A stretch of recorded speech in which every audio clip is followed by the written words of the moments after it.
scooch over like a little bit there and grab it. I just don't want to screw. Leave this for dry. All right, ready? Leave this for dry.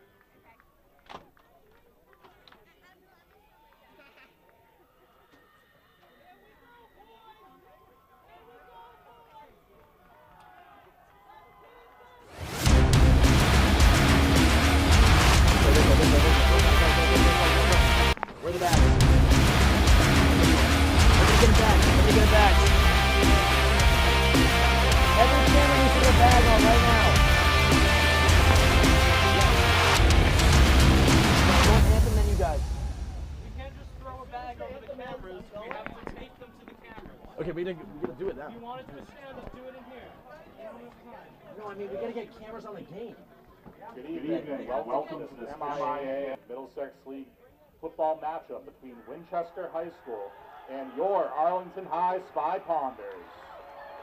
Participating student athletes, coaches, and contest officials have worked diligently to prepare for today's competition. Please show your appreciation by demonstrating good sportsmanship and respect for all in attendance. Ensure that your behaviors reflect the values that should be identified with these student athletes. Assume responsibility for your behavior and the behavior of those around you. If you require assistance, please call upon a school official. Any verbal, written, or physical conduct related to race, gender, ethnicity, disability, sexual orientation, or religion shall not be tolerated and will be subject to the violator to ejection and exclusion from future games. This includes using players' names or jersey numbers, the calling out of officials or coaches for any reason. We ask all spectators to cheer positively for their team and support the play of these hardworking high school athletes, coaches, and officials. At this time, we ask that you now rise for the singing of our national anthem, which will be sang by representatives of Arlington High's madrigal singers: Kate Whean, Olivia Morales, Theo Sheldon, Elle Donlin, Marcus Botman Chen, Jasper Zelmer, Bella Lazan, Allie Walsh, and Caleb Choi.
Head in.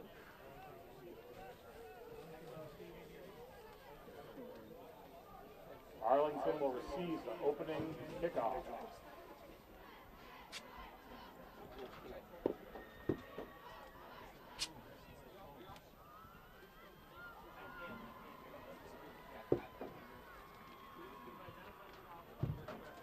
Good enough?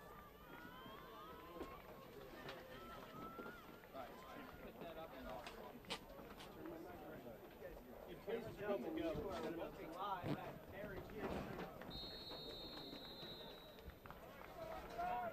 are set to bring you the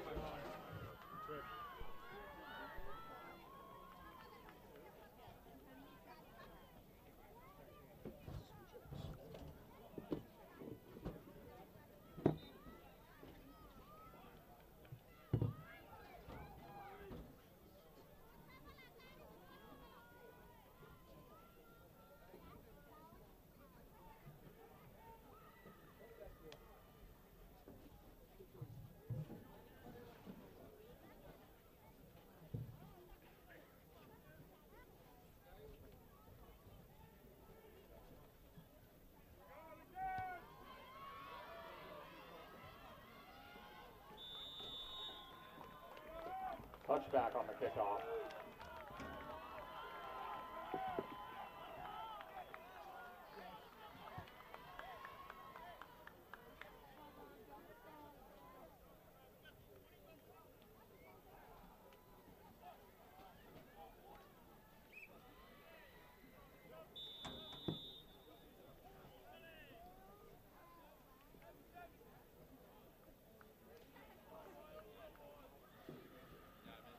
Points on an average for the entire season.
Run by number 9 Peter for the Spy Harrison. Ponders.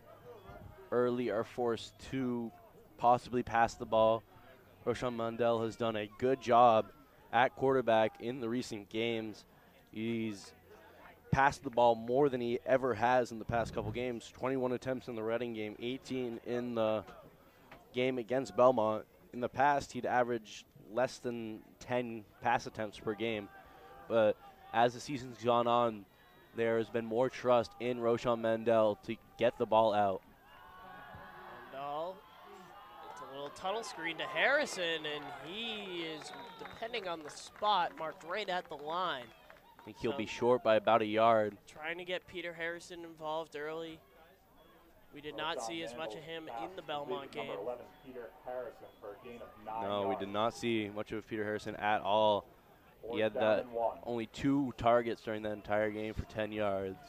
When he normally gets those good chunk yards last season, for sure, when he was getting targeted like 5 to 7 times per game from Jake Schiano. But Spy Ponders will punt here on 4th down. And it's a high snap. It's over the punter's head. Quincy Crawford scrambles back and spends a fiery end-over-end punt. With a good bounce there. Crisis averted there by Quincy Crawford, and the red and black will take over at the 28-yard line.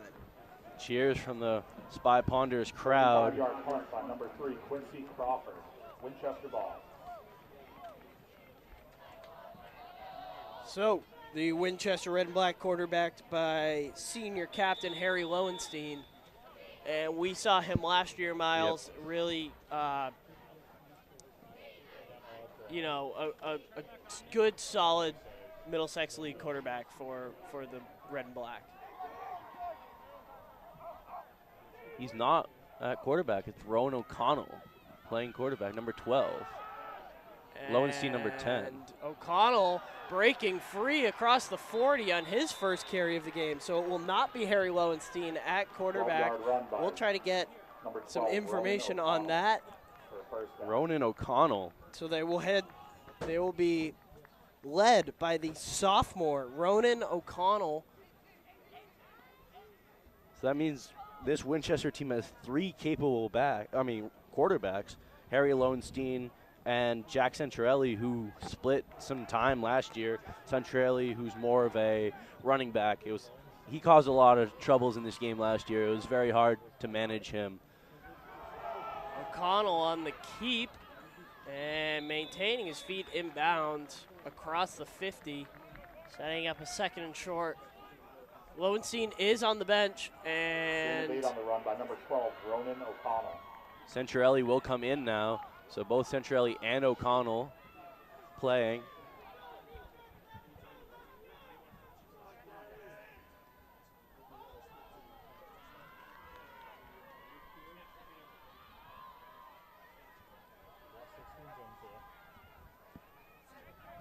Second and 2 from the 50-yard line.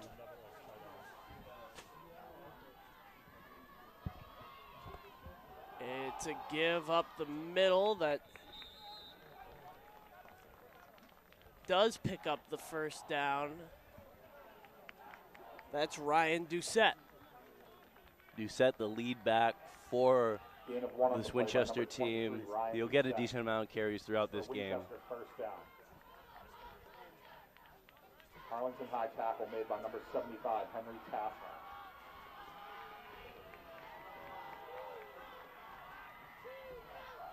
So a fresh set of downs for this red and black team. And it's a give up the middle to Doucette, who spins across the 45-yard line.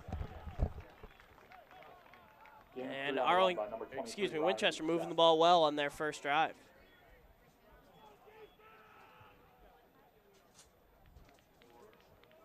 We can look across the sideline. Harry Lowenstein is on the sideline, standing in with his shoulder pads on, helmet on.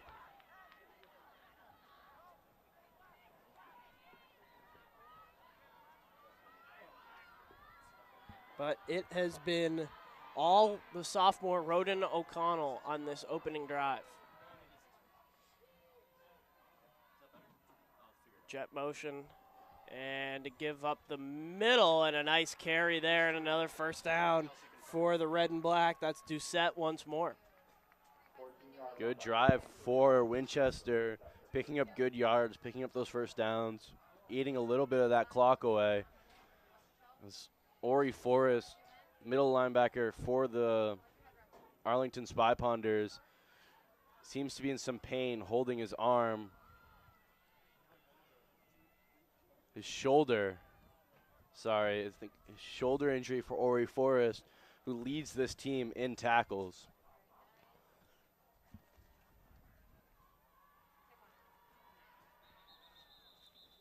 And we have a whistle, and that will be Winchester's first negative play of the game. They will go backwards for the first time, a false start. Ori Forrest is a key part of the defense. He is that leader in the second level. In now for him is freshman Ryan Skull. You've seen him throughout this season make big plays on special teams, but this is his first time on the field playing defense. Let's see what he can do in that middle linebacker, outside linebacker role. It's been a lot of Doucette up the middle, running straight at those linebackers from Winchester so far. We'll see if they run at the freshman. Instead, it's a keeper. Trying to get around the corner was Centorelli, and a nice open field tackle there. Alexi Trapostis with the tackle. He had an amazing game against Belmont, the freshman, younger brother of Nico Trapostis. As Ori Forrest comes back into the game. Only missed one play. He is a true warrior, so he will play through whatever is bugging him. So Centarelli gets his first snap at quarterback, and he remains in the backfield with Doucette off of his right hip. Centarelli keeps up the middle, banging forward, and is only able to get back to the original line of scrimmage.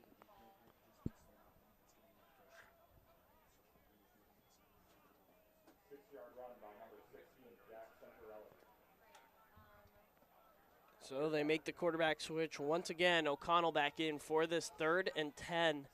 And Miles, important note for this Winchester team that about as soon as they get over the 40-yard line, they are in field goal range. They have the #1 kicker in the nation, Kieran Core, committed to Harvard.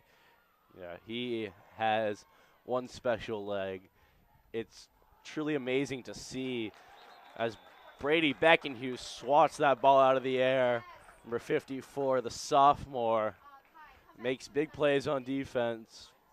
And right on cue, I believe we will see the field goal unit.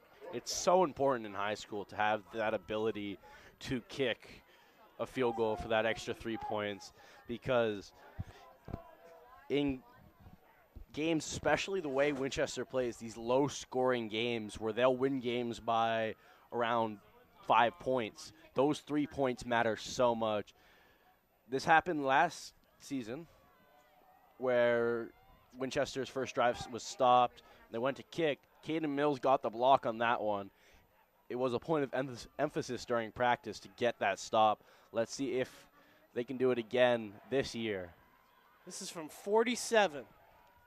And the kick is up, and it sails through the uprights. A 47-yard field goal, so Winchester is on the board. They lead 3-0.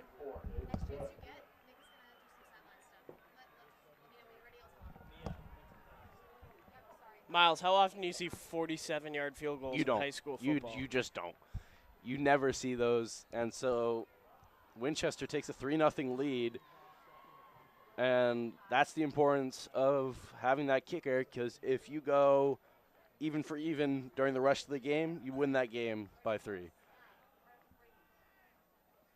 And so now we will send you down to Nick Antonakis on the sideline. Well, guys, it is senior night here at Pierce Field, and it has been an electric atmosphere to start us off. Despite the rain, the Spy Ponders and Winchester High are battling back and forth. Now, one senior to talk about tonight is Caden Mills, number 8 for the Arlington Spy Ponders. He is a senior captain for Arlington and has been performing extremely well all season. Now, this was a stouted high school scout, I guess. He was being scouted by a lot of other high schools in Arlington, and around Massachusetts, I should say. It seemed like he was going to transfer out of Arlington High. He decided to stay loyal to the Spy Ponders, and here he is on senior night representing his entire team. So we look for a lot of great things from Mills here tonight as the Spy Ponders search for a much-needed win against Winchester. Back up to you guys. Yeah, Caden Mills is the key for this team.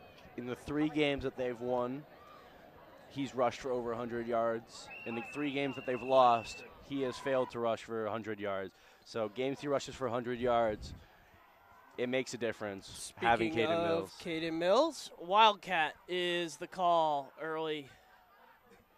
Drops his mouth guard. Head coach Frank Roach. He got the call.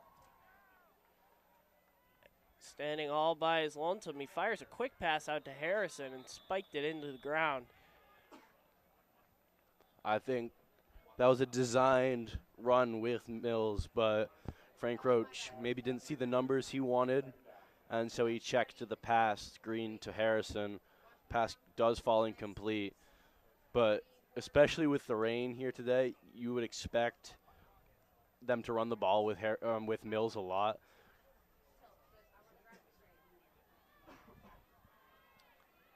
The rain is still falling very lightly. It's expected to go away soon.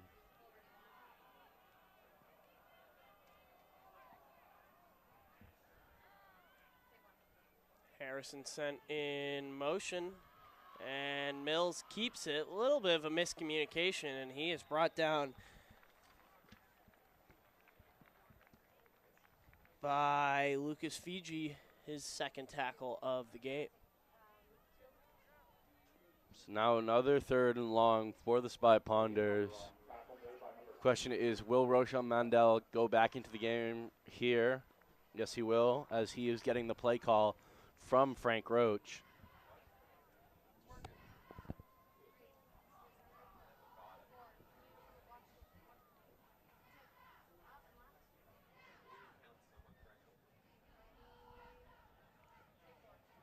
Three minutes 30 in the first quarter.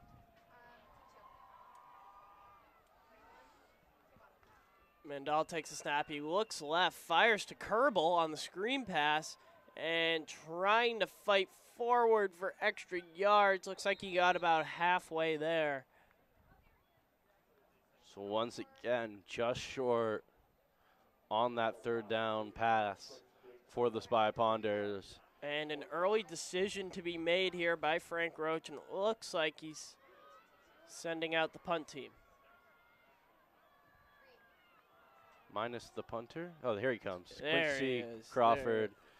He did well to get that punt off on the last snap. That went high over his head. Brady Beckenhuse is snapping. This is only his 2nd game snapping. George Gets it to him Nelson here. back to receive the kick, and it's a high spiraling kick. Nelson is able to get under it and pick up a nice return just over the 50. So a short field for Winchester. 2:25 remaining in the first. Red and black lead 3-0. If you're Arlington, you need to force Kieran Cross to kick another field goal so you don't go down 10 here early. Something I've noticed about the Spy Ponders team is that at the beginning of the game, they almost struggle to understand the other team's offense. But as the game goes on, they do better at understanding what the offense is trying to do and stop it. Like against the Belmont game, they had an excellent second half, not allowing Belmont to get a first down until around 6 minutes left in the 4th quarter. So how quickly can the Spy Ponders team learn this Winchester offense? This was the first that we saw of Harry Lowenstein, and he gave that ball to Doucette, who picked up a big chunk run. So clearly a set plan by head coach Wally Dembowski to come out with the 2-quarterback system, and Lowenstein looks to have taken over from here. 3-quarterback system. 3-quarterback system, of course. But the thing is, Jack Centrelli, he's always on the field. When he's not playing quarterback, he's playing wingback, or he's playing at running back. He is always on the field. He is the gadget man. It's a jet sweep, and breaking into the clear, George Nelson, touchdown, red and black. A lightning strike from the Winchester Red and Black. They lead 9-0. The end around works beautifully for the Red and Black. None of the Spy Ponders knew where it was going, or if they did, it was too late. And that's a touchdown for Winchester. And a seemingly easy extra point for Kieran Cross. Are you trying to jinx him? Yes.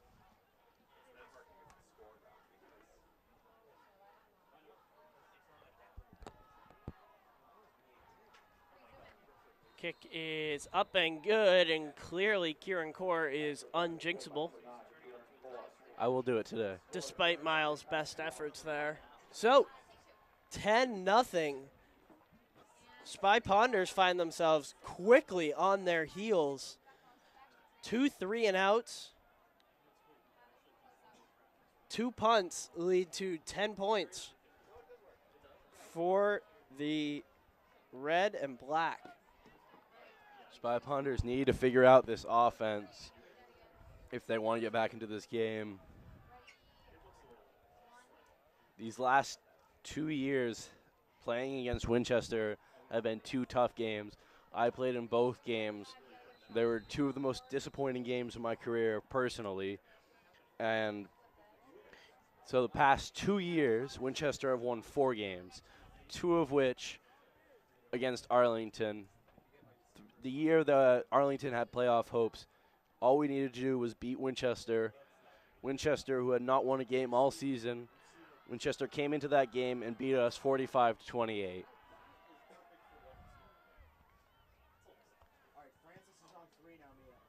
Core sends that. Oh my God, he flew it to the back of the net. Almost went through the uprights. Oh my goodness.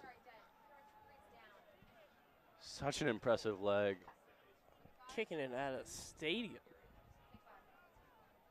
All right, so the Spy Ponder offense will get moving on their third drive, looking to just pick up a couple of first downs, get some momentum going their way. Just checking the weather real quick. Still drizzling a little bit.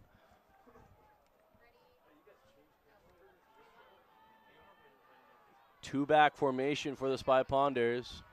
This is a give to Mills that goes absolutely nowhere. He was met in the backfield by Alex Mills, the senior linebacker. What's with these the name-on-name tackles? I know. Spy Ponders really struggling to get this running game open. The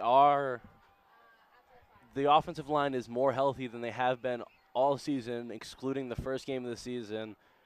Gabe Wolin, number 71, is back and playing after returning from his hand injury.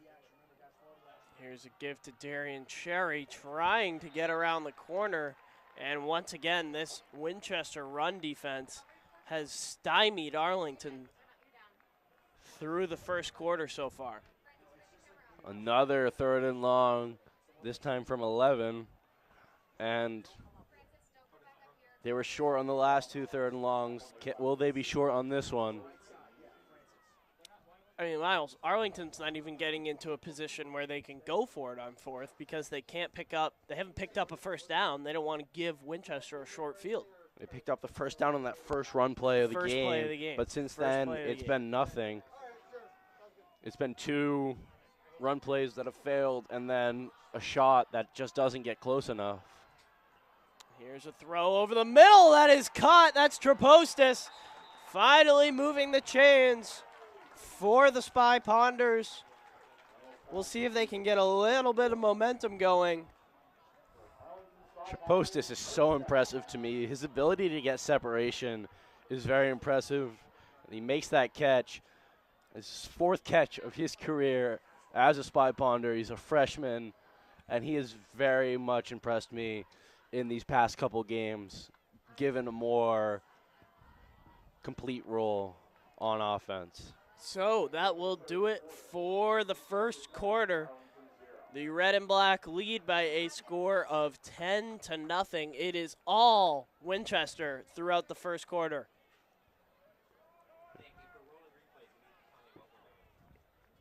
Let's see what the Spy Ponders will do in this second drive.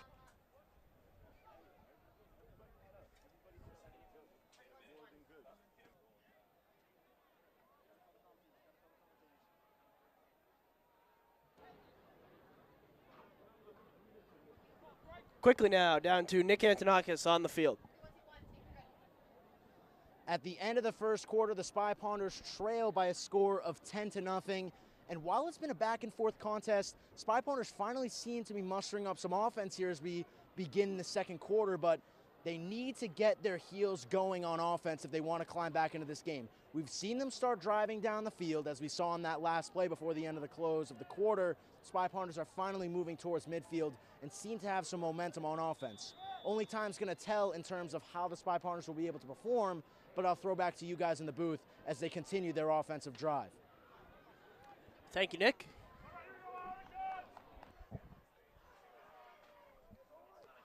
Second first down of the game for the Spy Ponders.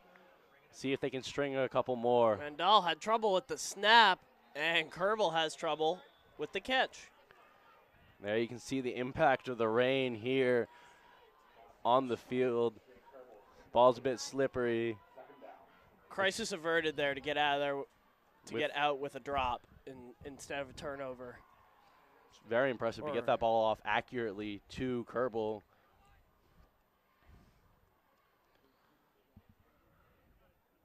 Now, Miles, your first two drives have gone absolutely nowhere. You look up at the scoreboard, you're down 10-0. What does Frank Roach tell his offense to try to just get some positive plays? The offensive line, it's going to come down to the offensive line in this game. Can they get that push up front and give gaps for Mills to run through? As we have a flag on the field. Flag flies. Deep. A delay game is the call. You can't afford that if you're the Spy Ponders. It's a loss of 5 yards. In high school, once you lose those 5 yards, once it's 1st and 15, 2nd and 15, it's so hard to come back from that deficit. So those penalties, you can't take those penalties.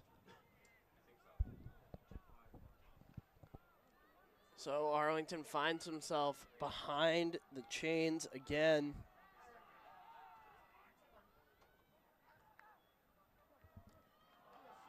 And it's a give to Mills, who at best gets back to the original line of scrimmage.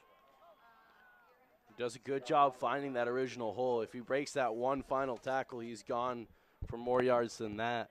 But good tackle from the Winchester linebacker.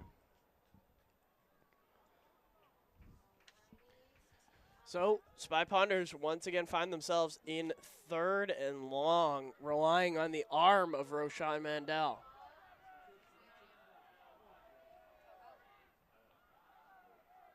Trips look to the right-hand side. He looks that way and fires downfield, and it is intercepted.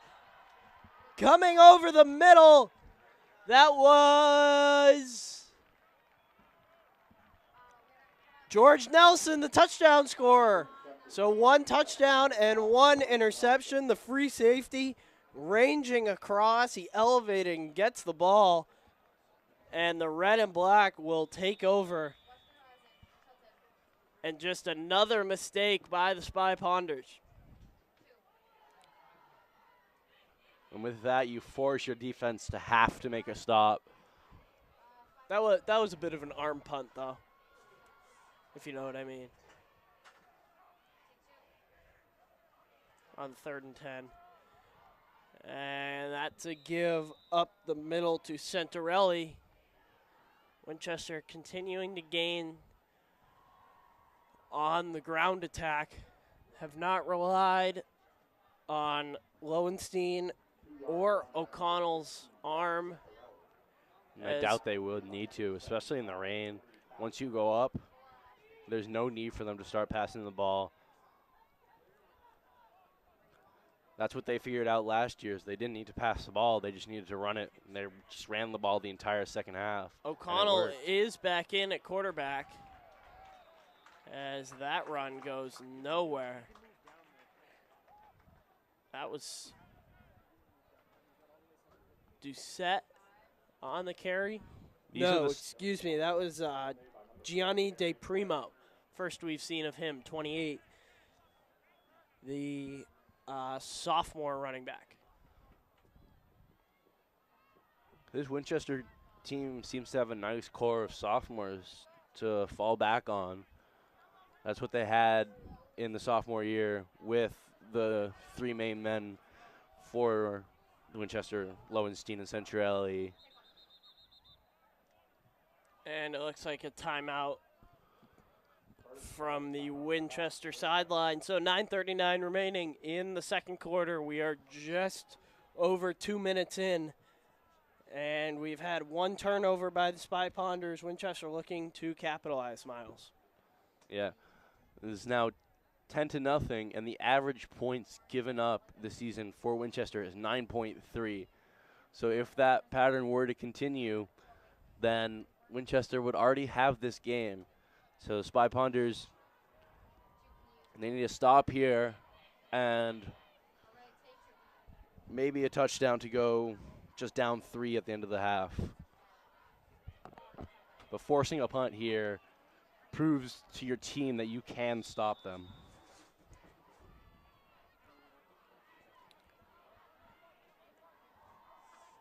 O'Connell receives a signal from the sideline.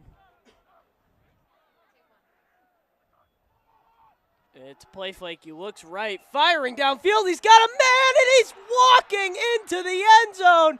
Have a day, George Nelson. Once again, a lightning strike from the red and black, 16-0. Beautiful throw from O'Connell.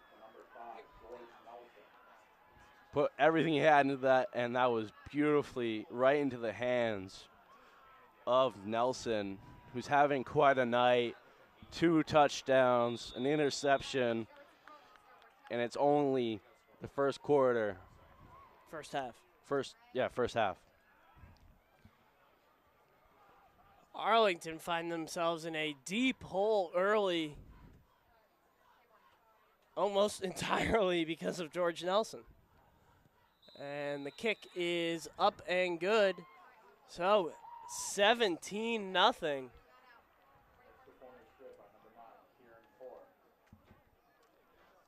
Winchester had one of their JV players sitting way down past the track, waiting to receive that the extra point kick from Kieran Core. He's got a big leg. Yep. Clearly smart, too. He's going to Harvard. #1 kicker in the nation going to Harvard. Had offers from every matter of Division I, FBS, FCS, and he's choosing Harvard. I believe he's Harvard's highest rated prospect of all time. That is. Which is pretty unbelievable. Yeah. Highest rated recruit. He's the highest ranked Massachusetts player, highest ranked kicker. #1 kicker in the nation. That's still ridiculous to me that a #1 kicker in the nation is from a town so close to Town of 22,000 people. In Massachusetts. It's some random town in Massachusetts. It's not, but.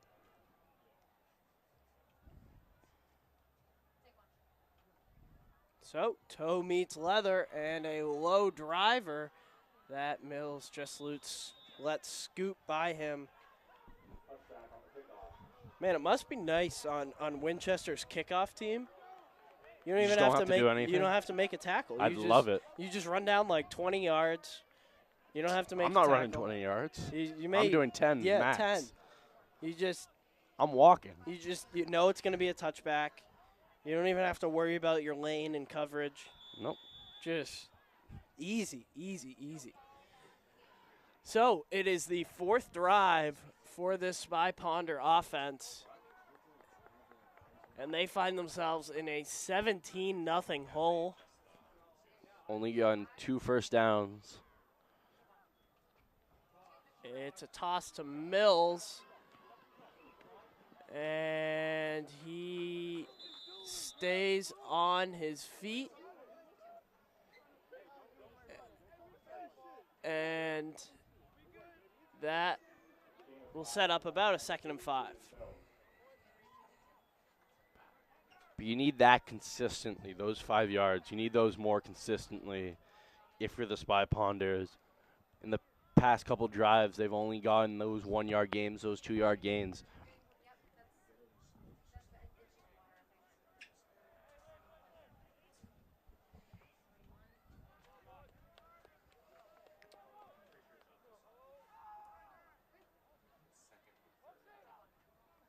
Kerbal gets the jet sweep, and he is met there. Charlie Marquardt on the tackle, big 71 in the middle. And a crucial 3rd down here for the Spy Ponders. It is shorter than it's been so far this game. So you'd expect a run to Mills, but it hasn't been very successful so far this game.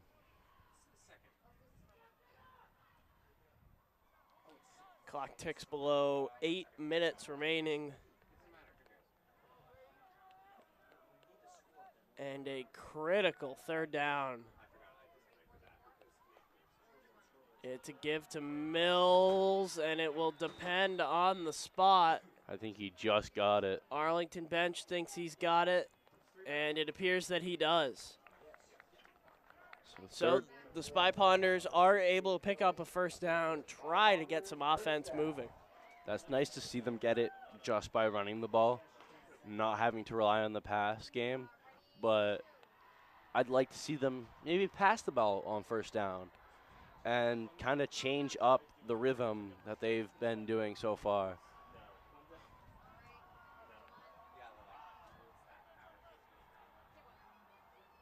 It's a play fake right on cue.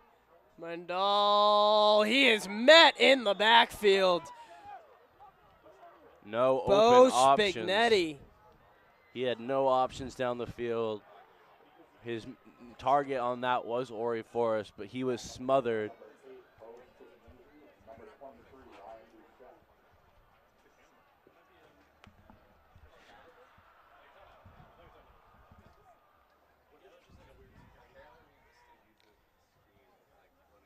So a huge loss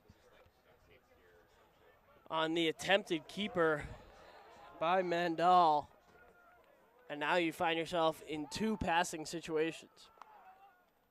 Instead, they hand the ball off to Mills. And he's able to pick up about 6 yards, setting up once again a 3rd and long in Spy Ponder territory. I'm getting deja vu. It seems like this has happened literally every single drive. All 4 drives this has happened. The 3rd and range from 9 to 10.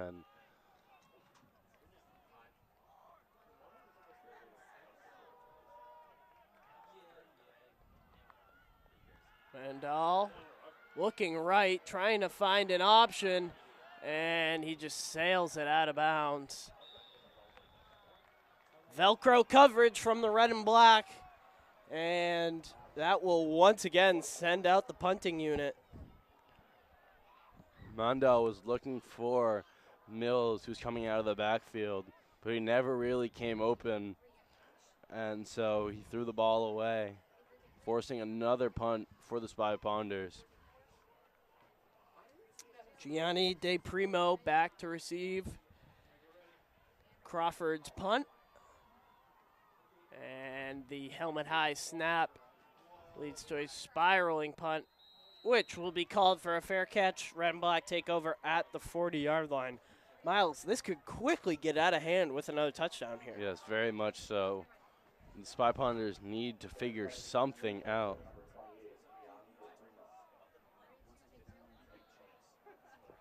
.5:23 remaining for the Spy Ponders.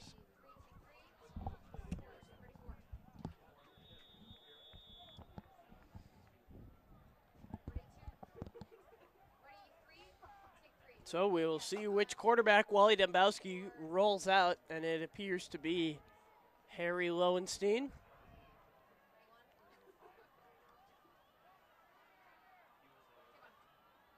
And to give and more positive yardage, that's De Primo on the carry. Hurry up offense for Winchester. We're trying to catch the Spy Ponders sleeping. Flag flies. De Primo on the carry. He lunges forward to just shy of the 50. We'll see what the flag is. Dylan McGahan on the tackle.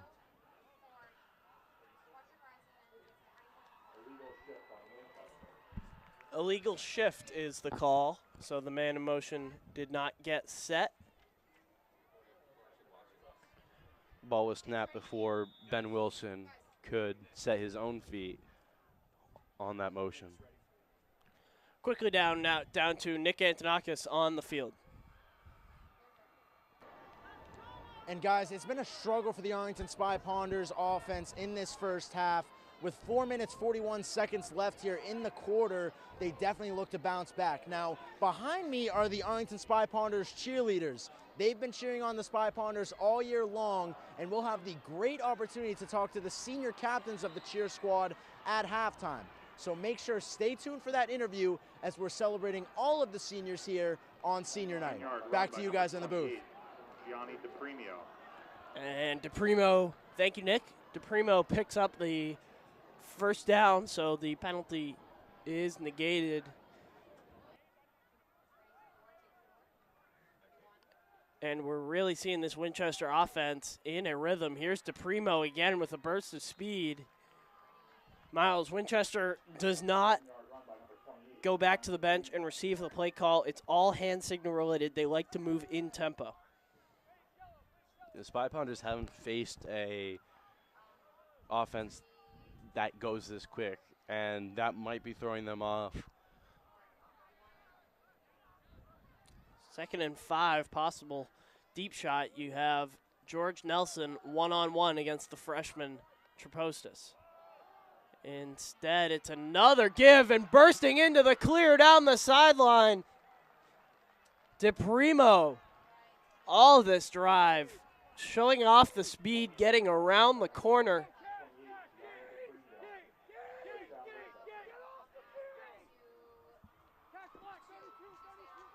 Big Gabe Wolin sprinting off the field to avoid the too many men on the field call. This is a toss and a nice open field tackle there by Tasmer. That was Doucette on the carry. Doucette able to pick up about a yard, but it has been all Gianni DePrimo on this drive for the red and black. The problem with playing Winchester is even if you get the stops on downs here, it's still 3 points. They're in field goal range. Yeah. Lowenstein on the give up the middle. And you can see Winchester starting to slow things down. Clock at 2:30. Trying to keep the ball out of the Spy Ponder offense's hands. I wonder if Coach Frank Roach will, if they get a stop here, use a timeout, because they need to put points on the board before halftime. For sure. Really good display of the 4-minute offense here by the red and black. Using clock, running the ball.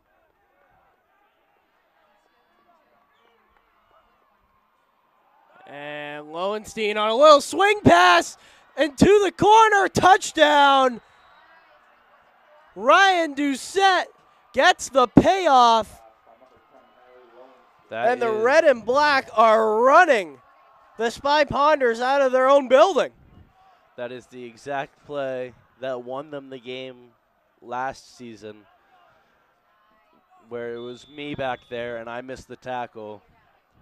But here they use it to get another touchdown, to go up by 23, 24 with this extra point. Because there's no chance that Kieran Corrin will miss this. And you fail at the jinx once again. Core 3 for 3 on extra points, 1 for 1 from the field, and it is 24-0 red and black. And the Winchester student section letting them know. Game officials and Arlington High representatives have asked that the fans please stop blowing the whistle. So, Miles, obviously a tough half for the Spy Ponders. Just need to get some points on the board to head into halftime, head into the locker room with a little bit of momentum. If they can go down and score, they know that they have the ability to do so going into the second half. And that mentality switch can create such a difference versus right now it's very deflating. Like the energy, there's no energy on the Spy Ponders team right now. If you go down and score, you get some of that energy back. You go into the locker room with a good pep talk from your coach. Just come a out little with bit energy. of momentum. You get the momentum back because there is no momentum on the side of Arlington right now. I wouldn't be surprised if the Mills tries to return this kick. If he gets that ball, he's putting everything he got into returning it. He's returned 2 this season, but no, it's out of the back of the end zone. So minute 54 for the Spy Ponders to go the length of the field. The Spy Ponder offense, with 3 timeouts, needs to put some points on the board. Show a little bit of something here.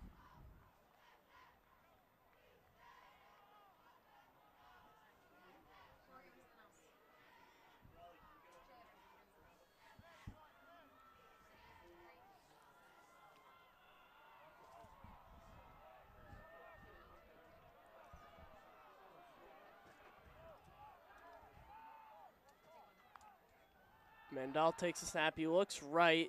And a long throw to Chapostis, not able to get his foot down. Good attempt, though. Saw him reaching back with his leg, but he can't get that foot in.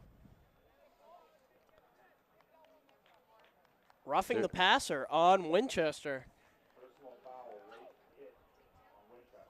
So those 15 yards will come in very crucial for this drive, getting the first down, getting better field position.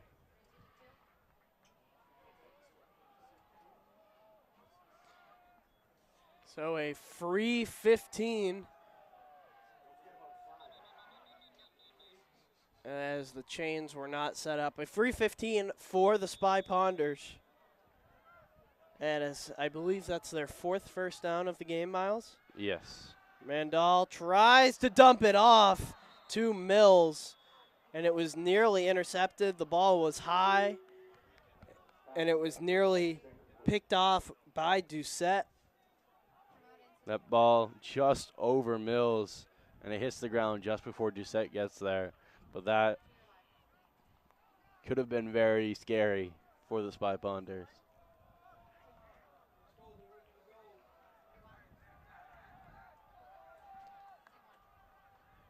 Mandel evades pressure, and Chapostis is met.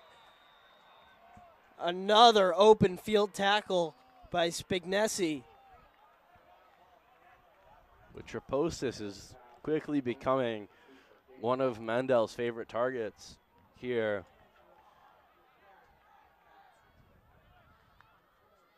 Mandel looks left, fires left. Kerbal trying to make a man miss. Out across the 50, and that is the first time the ball will be in Winchester territory. 1 minute remaining. No timeout called from Frank Roach. They're just going straight to it. Next play. Quick tempo here by the Spy Ponders. Mandel fires across the middle. This is Chapostis with some space as he picks up about 15 yards, and a quick timeout by Frank Roach. Arlington finally starting to get the ball moving. I like the trust in the passing game here late. Trusting Roshan Mandel to make the plays that he can make those plays that find those open receivers. Chapostis is having a very excellent game. His ability to get open is excellent.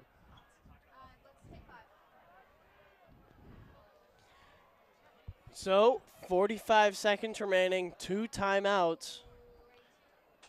I'd run the ball with Mills, considering you still have those 2 timeouts. They would be expecting a pass, so that run with Mills might catch them by surprise.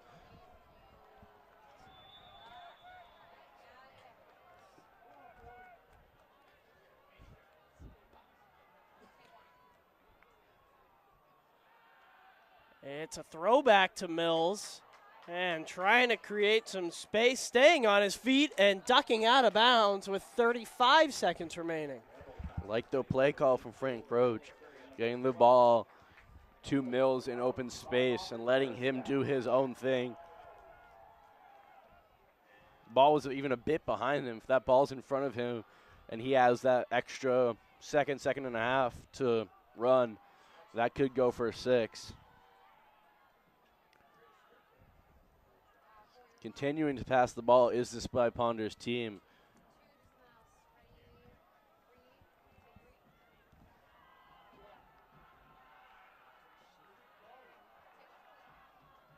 Harrison sent across the zone, jet motion, firing across the middle of Mills. He bobbles it and bullies his way in. Touchdown, Spy Ponders. Roshan Mendel finds Caden Mills to get a touchdown on the board for the Spy Ponders.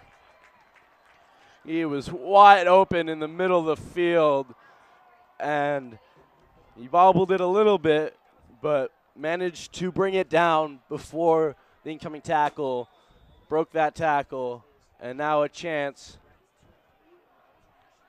Miles, I'm a little confused why they aren't going for 2 to make it a 2-possession game. Three touchdowns with 2-point conversions would be a Let me do the math on that real quick. 8 times 3 is 24. 14, yeah. I don't know what. That's a curious decision by Frank Roach to not go for 2 there, to try to make it a 2-possession game. Nevertheless, the Spy Ponders finally get on the board, finally get the ball moving. But again, this Winchester offense needs to literally get to the 35-yard line, and they're in field goal range. So we'll need a big leg from Peter Harrison. Can't afford a muffed kick here and giving Winchester good field position. Correct.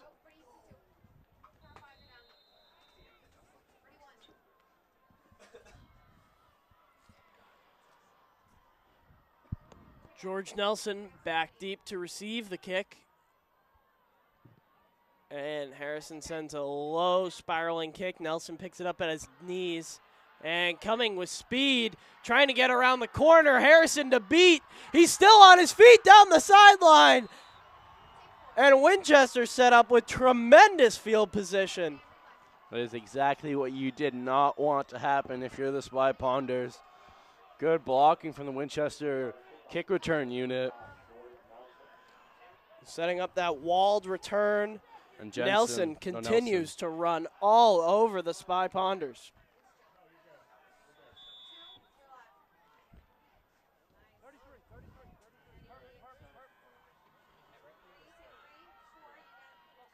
You cannot allow this Winchester team to get any more yards here, make it even easier of a kick. So I believe it's O'Connell in at quarterback. He takes the empty shotgun snap, looking downfield, and that throw is behind Bo Spinesi. Darian Cherry with the pressure. Joe McCabe was the intended target. Joe McCabe. So 7 seconds remaining. Winchester does have time for a play. One more play. They also have a timeout. And then attempts the field goal. They are going to choose to use their timeout now. And it is absolutely crucial, Miles, that Arlington comes away with no points on the board, preventing Winchester comes away with no points on the board. So then they go down 20, which is still a 3-possession. 3-possession game. It's a 3-possession game regardless. Either way.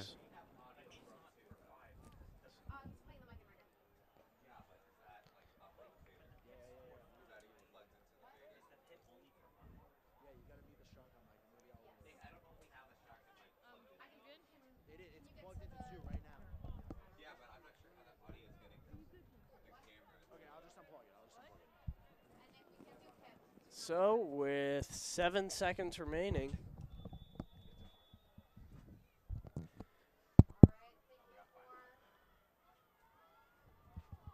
second and 10 for the red and black.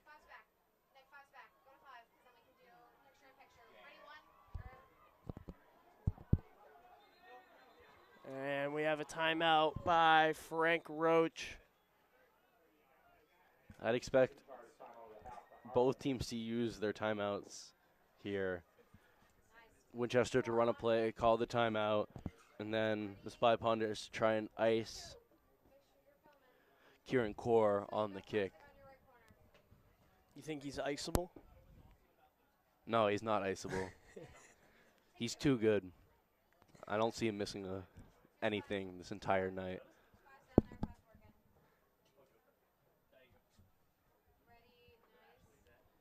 So, what do you think the play call is for Wally Dembowski's offense? With 7 seconds remaining, just a little quick out, try to get a couple more yards for the field goal. Might as well take a shot. That's one way of thinking about it. Take a shot. Spoken like a true player. And O'Connell on the keep. Winchester trying to keep him up. There's 0 seconds left on the clock. We'll and see they'll if call it. They will see if they put one left. No, they won't. Once it's called, it's called. That's what happened to Arlington last season. Wally Dembowski is absolutely ripping into one of the referees. This is exactly what happened last season, though, against Winchester, but for the Spy Ponders. We had 1 second on the clock, and they called it early. So, after the first half, it is 24-7, red and black. Miles, your first half thoughts? It was the George Nelson show here in Arlington. Nelson with the 2 touchdowns and the interception. It's been all Nelson. But the Spy Ponders do get their 1 touchdown back. And it's going to be a tall climb for the Spy Ponders if they wish to come back into this game down by 17. All right. I believe we are going to send it down to Nick Antonakis for the cheerleaders. Momentarily, we will be sending you down. So stay tuned for that.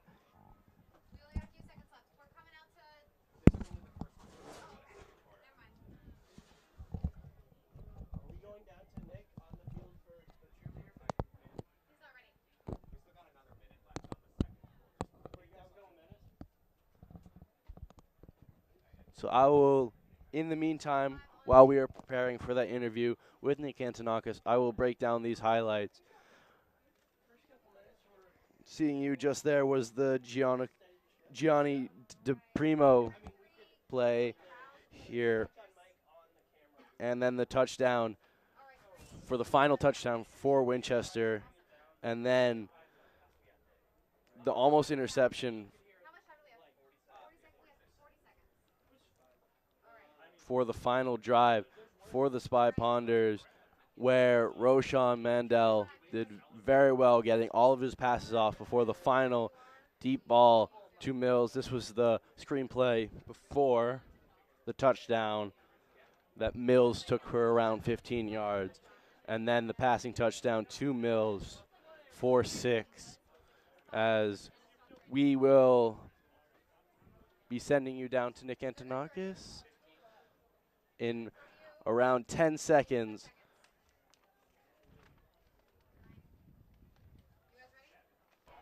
Okay, here is Nick Antonakis interviewing the cheerleaders.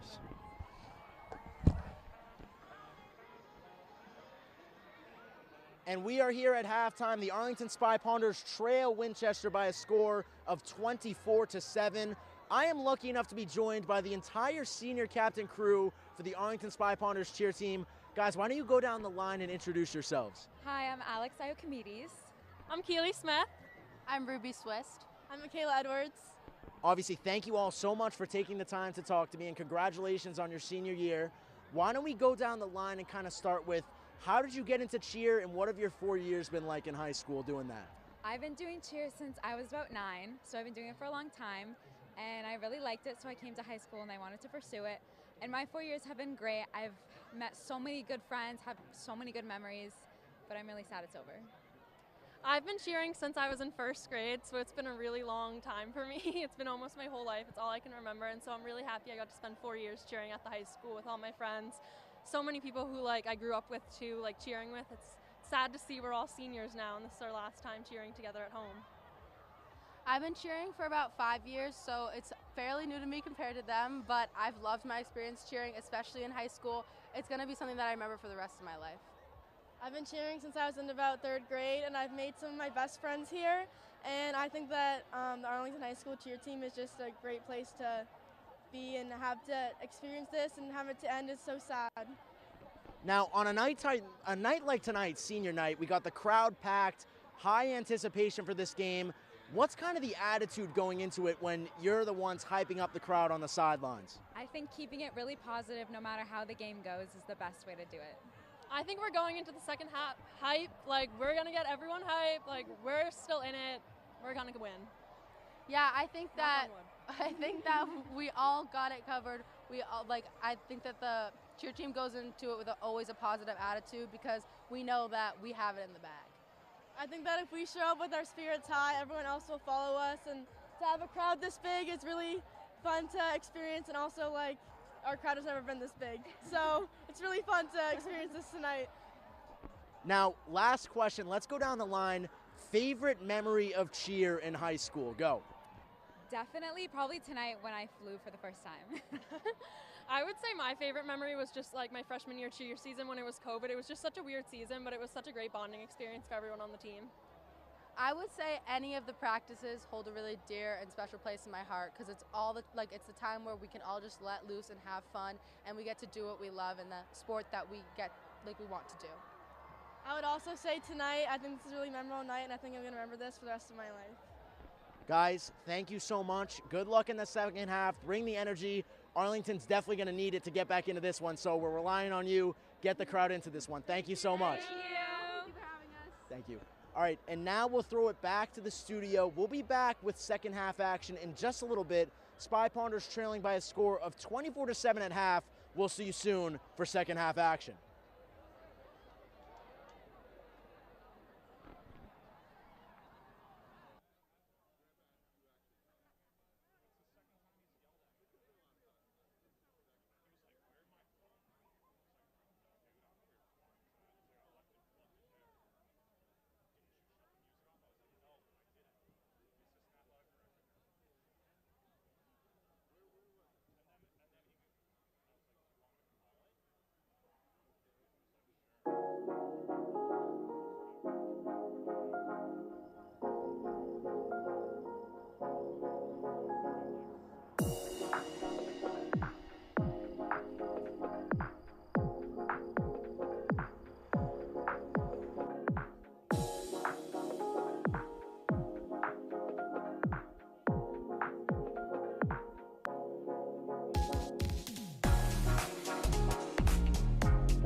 ACMi News has you covered.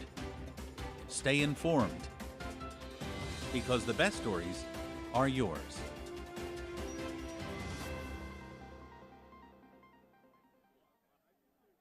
The history of ACMi in 100 seconds. First, we have to go back to the 80s.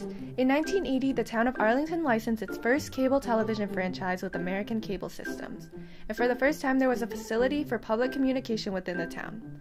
For the next 2 decades, hundreds of citizens used the facility to produce programming for Arlington cable subscribers in the 3 categories known as PEG, P-E-G, Public, Educational, and Government.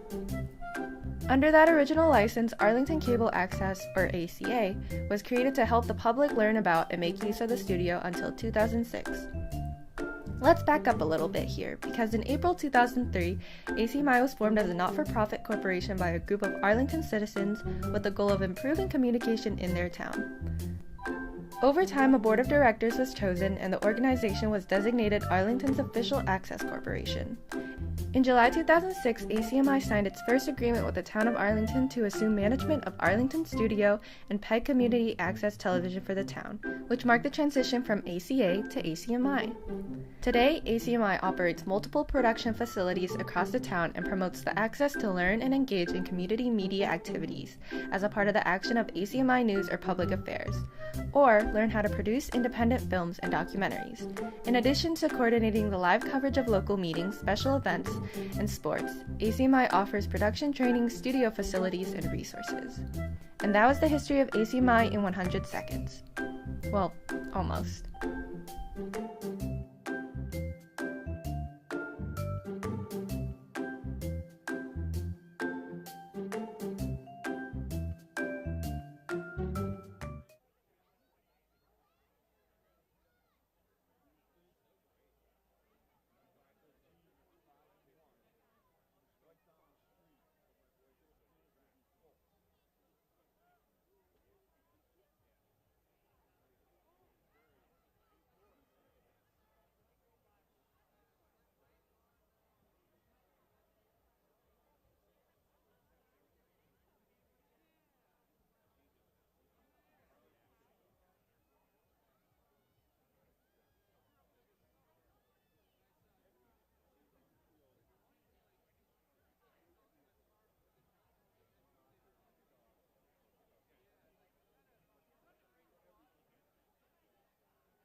Winchester to receive the second half kickoff. Ladies and gentlemen, welcome back to Mary Pierce Field, where we bring you this second half action between the Arlington Spy Ponders and the Winchester Red and Black. My name is Brendan Locke, alongside Miles Donato. The Red and Black lead by a score of 24-7 at half. Story of the game thus far, Miles, George Nelson, 2 touchdowns, 1 interception, and it has been all Red and Black thus far. All Red and Black until the last 4 minutes, or 2 minutes even, for the Spy Ponders. And the Red and Black get the ball here at half. So a stop early is crucial for the Spy Ponders if they want to make back these 17 points.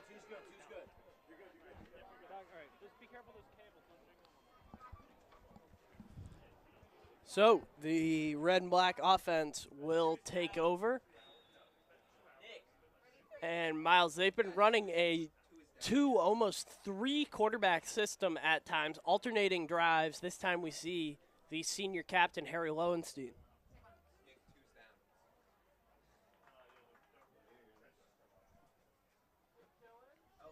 Again, it turned off?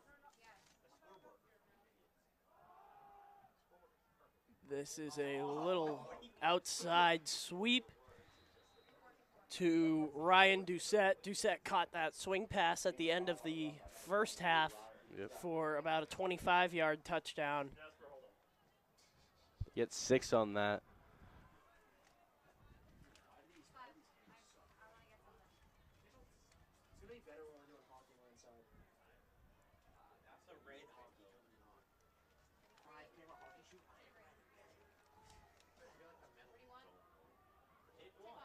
Lowenstein takes a waist-high snap and gives it, and a nice open field tackle there by Jake Kerbel.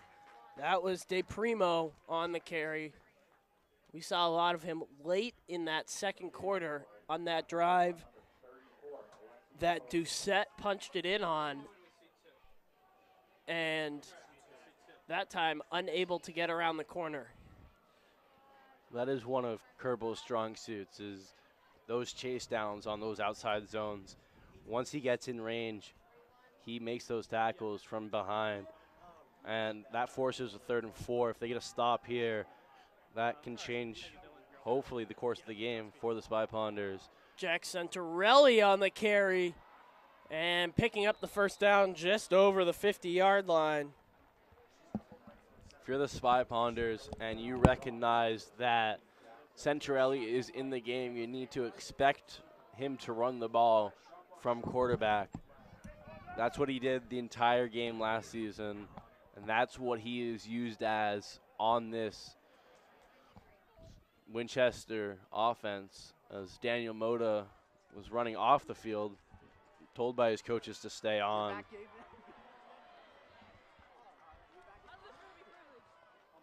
The Winchester offense shifts.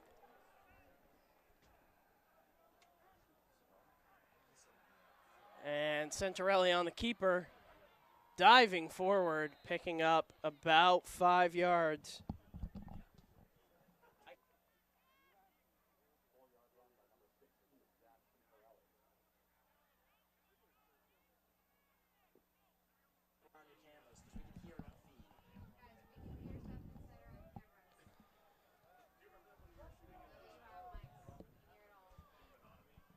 So the Red and Black's opening drive leads,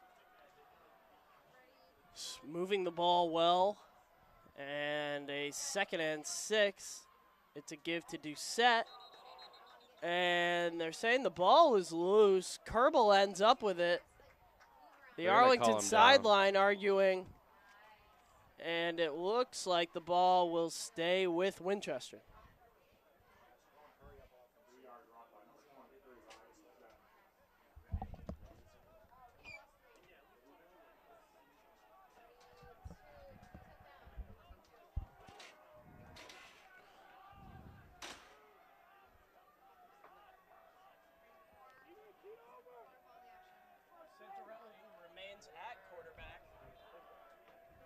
Centorelli remains at quarterback. And he dives forward. And a 4th down now, just about out of range. This would be a 63-yarder. They're out of range. Oh, we're on the, okay. Yeah. Thought we were on the 30, not the 40. And it looks like the punting unit will head on the field for Winchester. So Winchester drives into Arlington territory, but the Arlington defense is able to bow up and force a punt. Mills is back to receive the punt. Let's see where Core can drop this. Or will he just We haven't send seen him it down? punt yet. And he sends a long spiraling punt towards the corner, takes a forward hop, and Almost got the bounce. bounces into the end zone. And he's looking at his gunners down the field saying, why didn't you down that inside the 5? That was a good punt.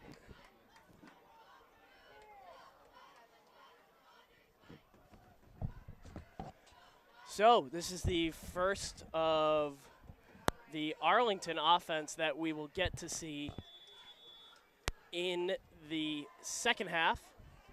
They passed the ball a lot in their one successful drive. Winchester done a good job keeping Caden Mills at bay thus far through the game. Yes, for sure. Miles. But as the game develops, that will become more of a struggle for Winchester. And firing over the middle, finding Trapostis. Trapostis becoming a favorite target of Roshan Mandel. For sure. Players on this team rarely get more than 4 or 5 targets per game because of the limited passing done by the Spy Ponders. But Trapostis already has 3-4 in this game.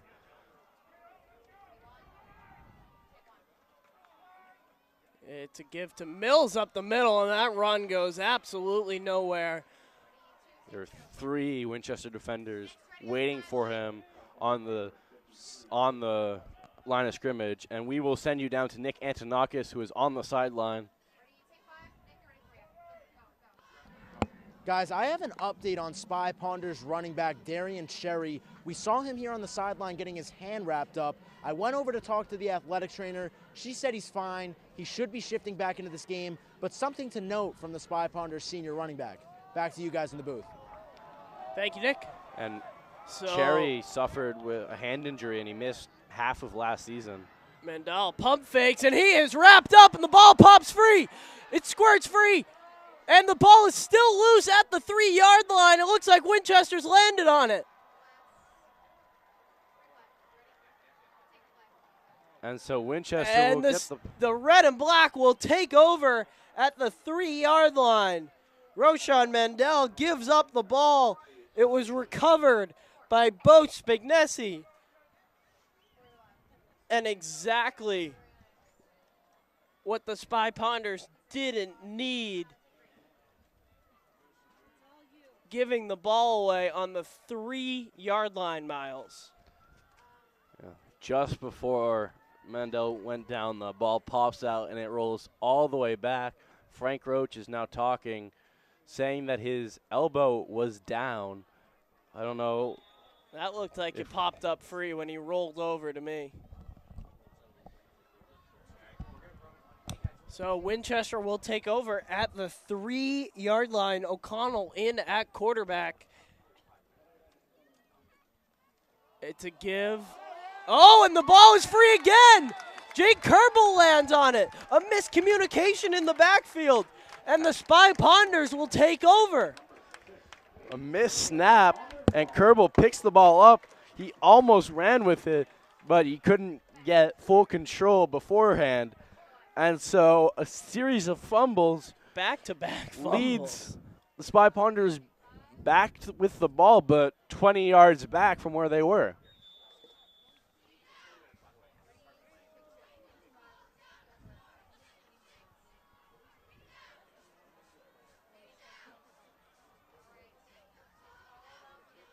So we will once again see the Spy Ponder offense looking to get something going. They have kept Caden Mills in a bottle thus far. Here's the give to him, and nearly breaking free, picking up about 7 yards. I'm very impressed with the tackling ability of this Winchester team. Normally, if Mills is in that situation where the defender has one arm on him, maybe an arm and a finger, he is gone. He's breaking that tackle. But Winchester have done a good job making those first tackles matter and not letting Mills break as many tackles as he normally does.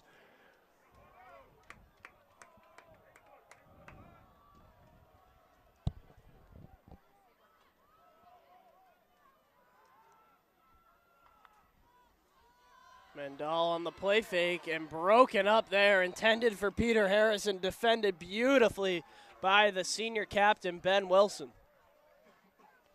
Attempted slant pass to Harrison is broken up. Just a little bit, not enough separation on the route. Maybe the ball a little bit not as far in front as Harrison would have wished. 3rd and 5.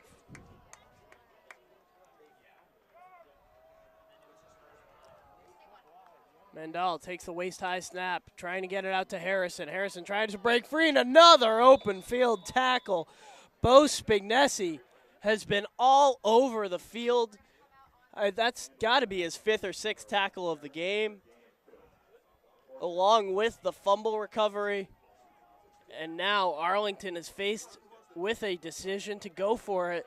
They're going for it. Deep in their own territory. 4th and 5, 4:20 remaining in the 3rd quarter. You don't have time to punt the ball away.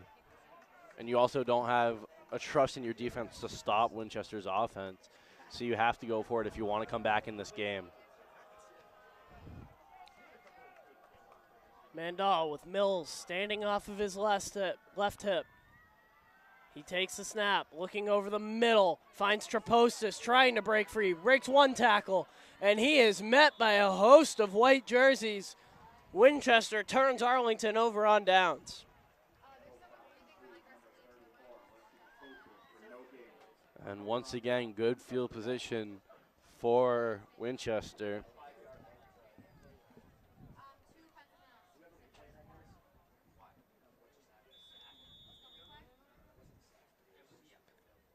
Winchester will take over at the 15-yard line. So once again, a short field for the red and black.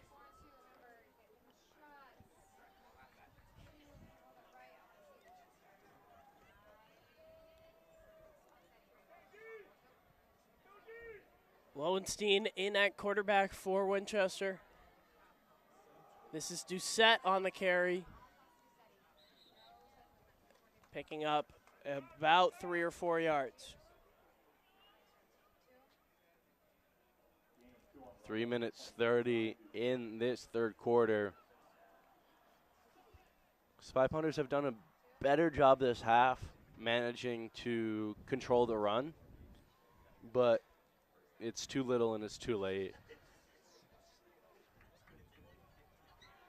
Too little, too late. You're declaring the game over? Minus a turnover here, I think it'd be very tough for the Spy Ponders to come back into this game. That was DePrimo on the carry.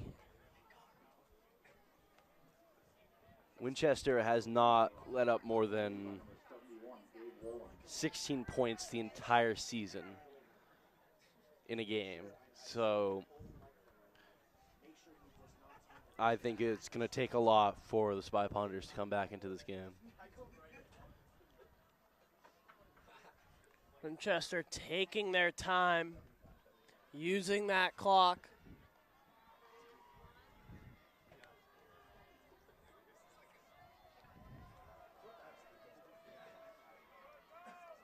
Lowenstein takes the waist-high snap and false start. I believe that was on the wide receiver, Ben Wilson. And so now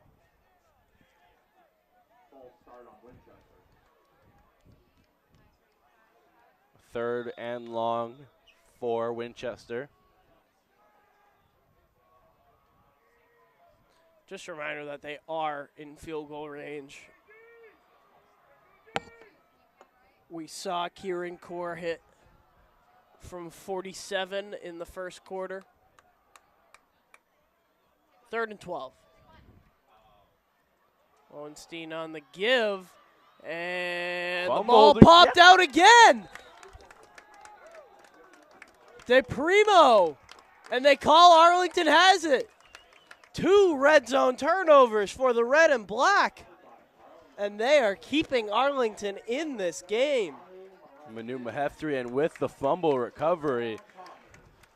The Spy Ponders still, they need. Nico Trapostis loses his helmet and in the process knocks the ball out.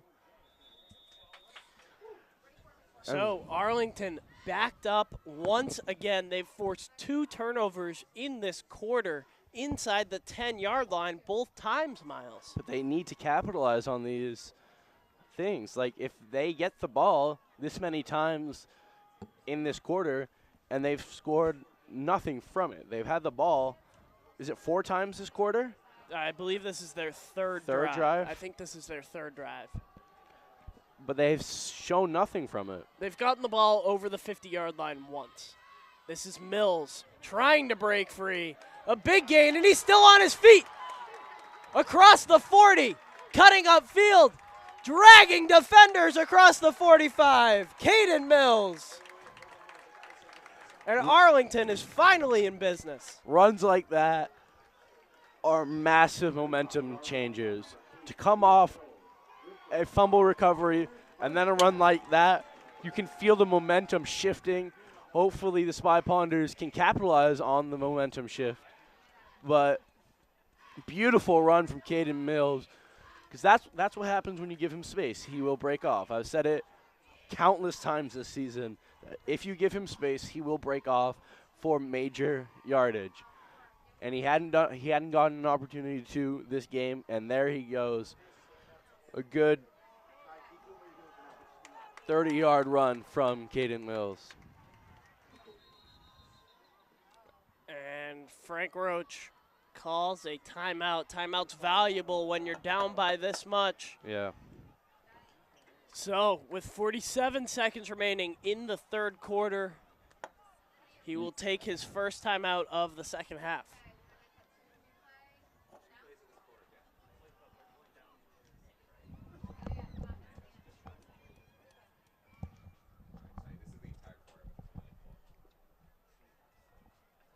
Here are the fumbles from Roshan Mandel to give Winchester the ball.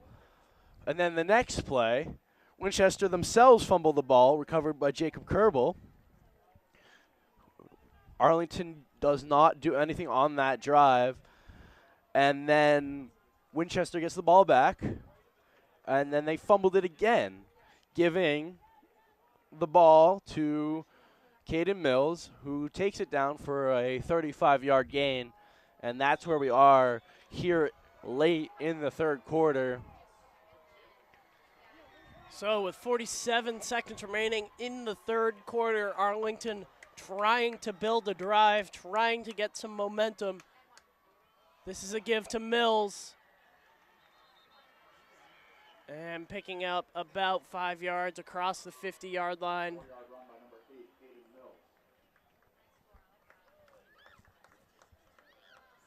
But even that, those 4 yards that he just got, has been more than he was getting earlier in this game.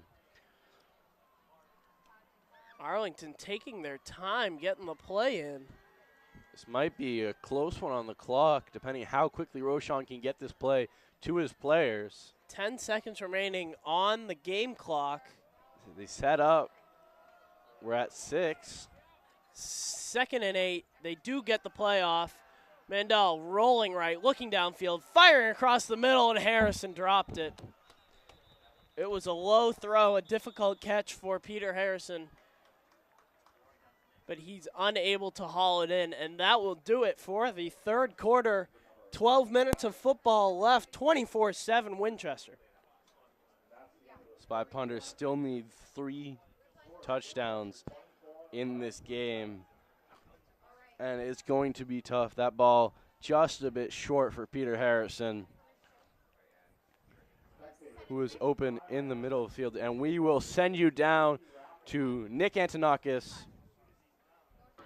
Guys, an electric end to the quarter there. We saw that huge run by Caden Mills. The Spy Ponders seem to have some life here in this contest, despite being down by 3 scores. They still have a quarter left to play, 12 minutes. They'll get the ball around the 50. They have to capitalize on offense now if they want a chance to get back into this one. We've seen Winchester struggle with ball security throughout this game. They fumbled the ball a couple times. Spy Ponders have done the same. They need to secure the ball and capitalize on any defensive turnovers that they can get. When you're late in the game and you're down 3 scores, this is the time that you need defensive turnovers. But for the Spy Ponders offense, it's score, score, score. Back to you guys in the booth. Thank you, Nick. Mandel firing across the middle, and it's intercepted! Going the other way, Joe Guida down the sideline, 10, touchdown to put the icing on the cake. The fourth quarter begins, and Winchester says we're going to end it right here. There is a flag on the play.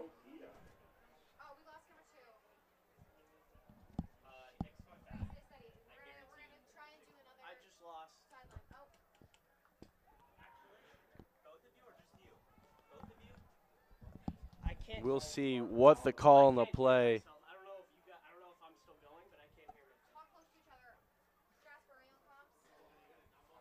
So Winchester,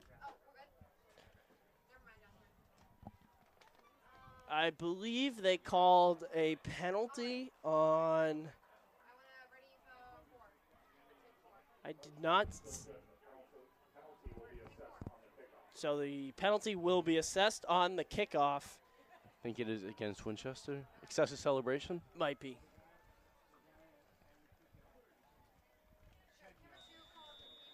A 70-yard pick 6. Someone who has the right to have an excessive celebration Joe is Guida. Core, who is perfect tonight, and he will be kicking his 4th extra point of the night to go up 31 against the Spy Ponders. Snap is down, and the kick is up and good.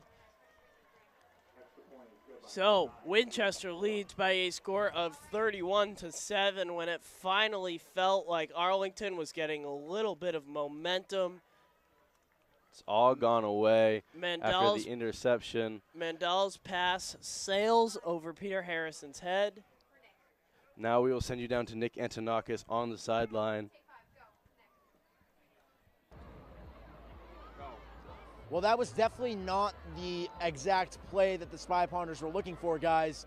Pick 6, 31-7 right now for the Arlington Spy Ponders. They're in a pretty deep hole in this one. We see some fans exiting the stadium, but there's still time left in this 4th quarter. And again, my mantra is basically going to stay the same. Spy Ponders are going to get the ball back here on offense. You have to score. Now you're at a point in the game where there's no more time for mistakes. They're going to have to drive down the field here and hope for the best on the offensive side of the ball. And maybe things will turn their way on the defensive side of the ball.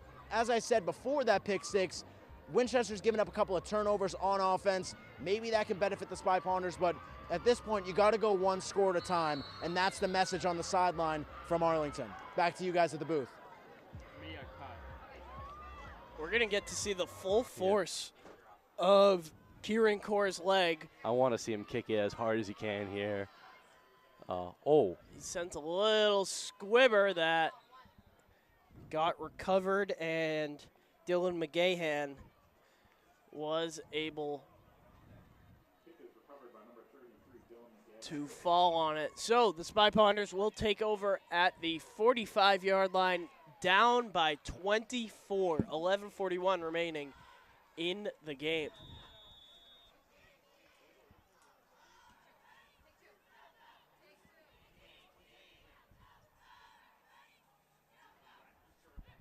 And so the Spy Ponders, to try and come back from a miraculous deficit with Mills in Wildcat.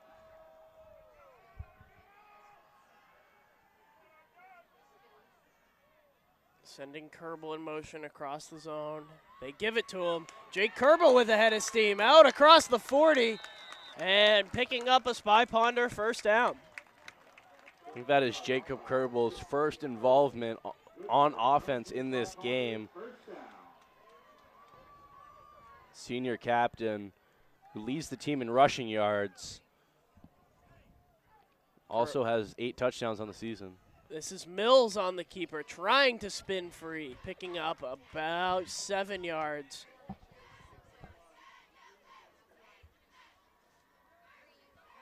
And in this game where victory would have been so important for qualifying for playoffs, now it's going to come down to a game against Woburn, who have only lost 1 game on the season. Mills' pass bounced into Kerbal. Spy Ponders are currently ranked number 14 in Division II. The top 16 teams make it. And the question will be, will it be enough? When losing this game and having to play a very difficult Woburn team, will they need to beat that Woburn team to qualify? Will it be enough to just play them?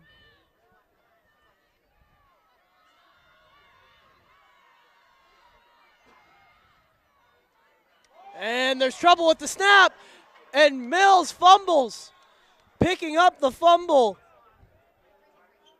Brogan Salvetti, another Arlington turnover. The handoff to Harrison does not go as intended. I think Harrison didn't. Tough to tell whether that was a keeper for Mills or intended to go out to Harrison on the sweep. But another fumble and a flag on the play. I see a ref holding a flag. I believe it's some sort of excessive celebration or after the whistle, unnecessary roughness. Yes.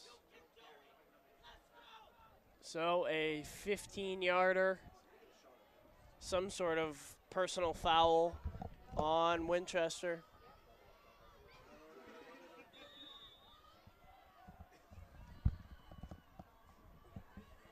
And the red and black will take over with 10:40 remaining.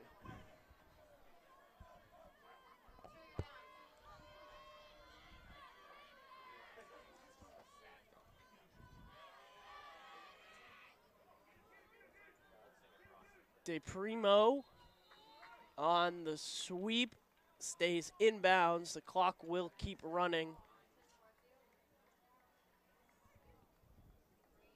Ronan O'Connell back in at quarterback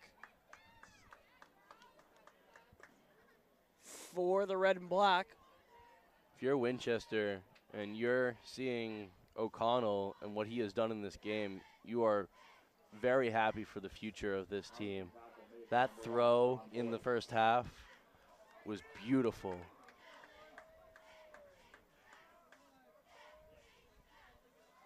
This is a give up the middle.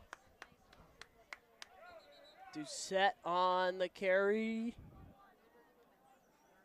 No, Centarelli. So Centarelli has played wide receiver, tight end, wingback, quarterback, and running back. He is the full gadget man on Winchester. The Taysom Hill of MIAA. I was about to say that.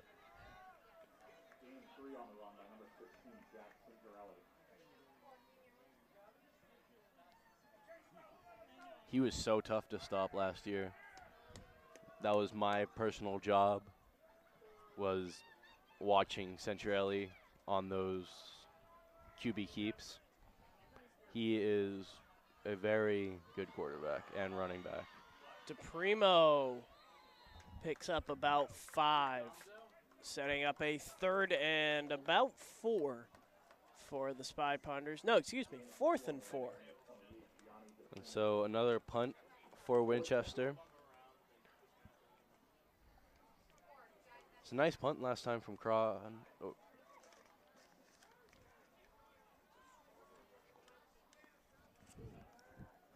Kieran Core back deep to send the punt away. Peter Harrison to receive for the Spy Ponders.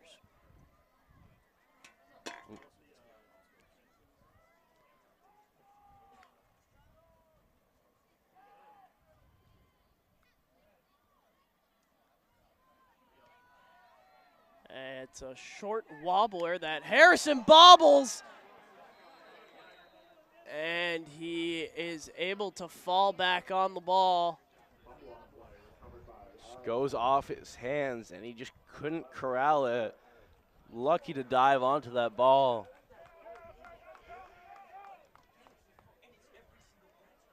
So 8:03 remaining in the game. Winchester leads by 24.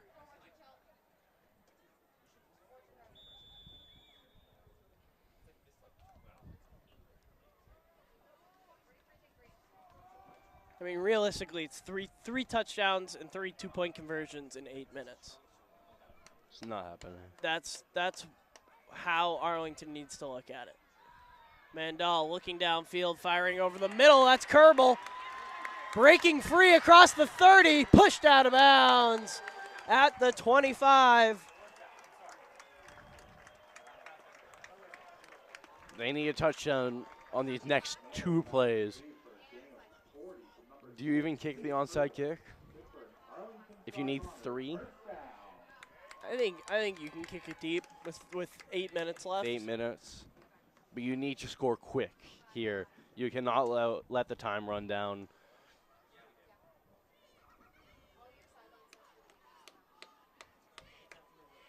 Longest pitch and catch of the game for Roshan Mandel. Mills Empty. abandoned him.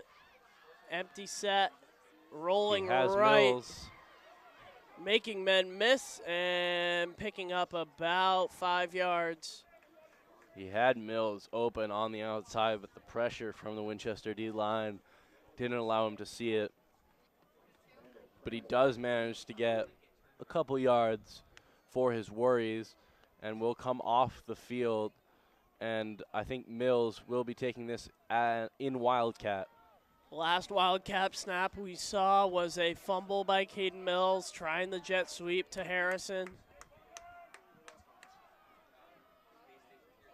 This is Kerbal this time in motion. Mills keeps and barrels over a defender, picking up about 5. I would not want to be on the receiving end of that.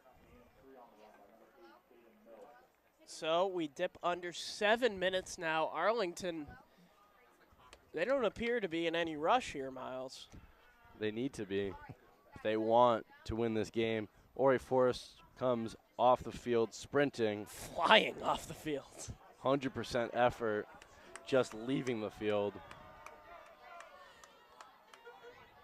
Mandel rolls right, senses the pressure, and he is wrapped up. Alex Mills came off the edge unblocked.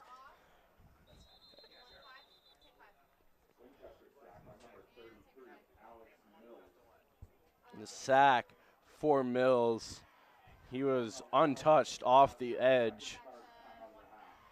Not much for Mandel to do there.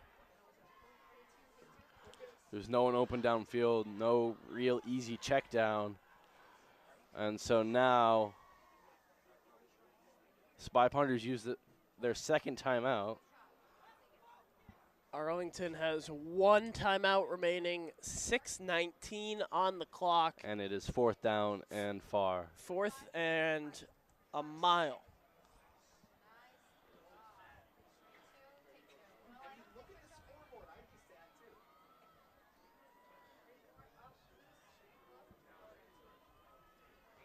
Let's see what play Frank Roach draws up for his players.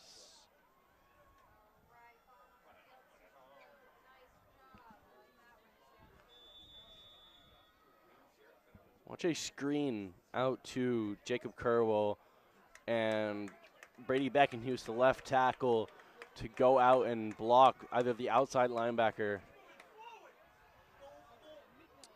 Rolling free, dumping it off, and getting pushed out of bounds was Nico Trapostis. It will depend on the spot. To me, it looks like he's short, and he's about 4 yards short. So, Winchester turns Arlington over once again. Nico Trapostis just can't get the first down. And so it's 6 minutes. And Winchester can start dotting their I's and crossing their Q's. 6 minutes remaining.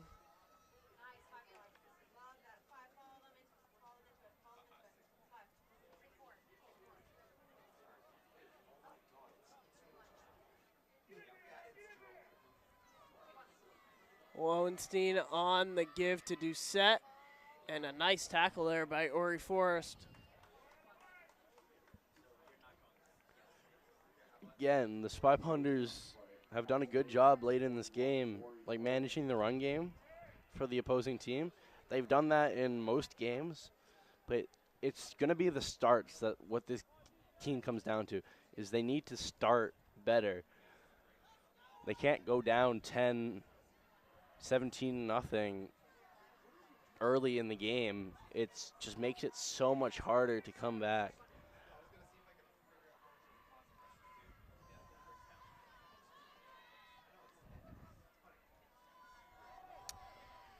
Give up the middle. Doucette staying on his feet. Brought down by 3 Arlington defenders.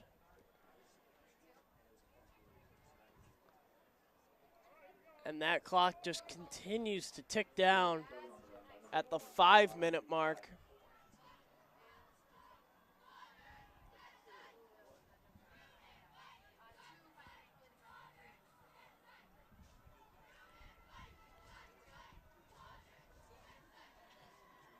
Not the cleanest second half that we had here, Miles. There were 4 turnovers, maybe even 5, 3 fumbles, and 3 fumbles. And a pick 6. Pick 6. No offensive touchdowns, but a good job by Winchester to slam the door. When it looked like Arlington might have had a little momentum, they were driving the ball after the big Mills run. They had the ball at midfield, and a 70-yard pick 6 by Joe Guida. He came across the middle. Mandel's throw sailed a little too high, and he's just stepped up and was able to take it down the sideline. Mills now back to receive the punt.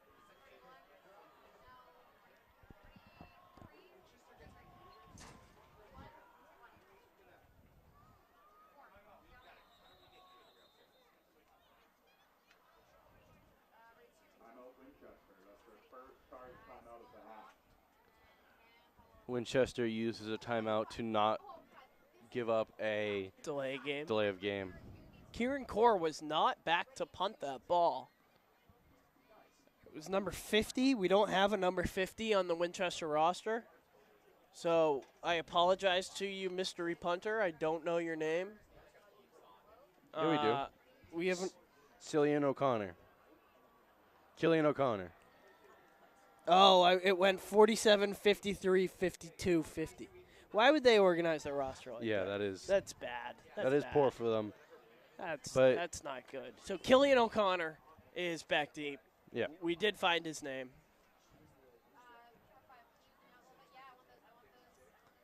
He punted last year instead of Core.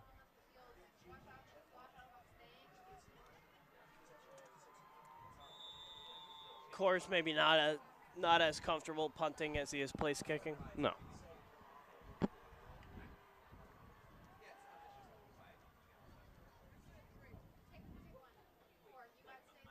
Like, he didn't do kickoffs last year either. Cord didn't do kickoffs. He only did extra points and field goals. O'Connor sends a spiraling punt that takes a Winchester bounce at the 29-yard line. That was pretty good.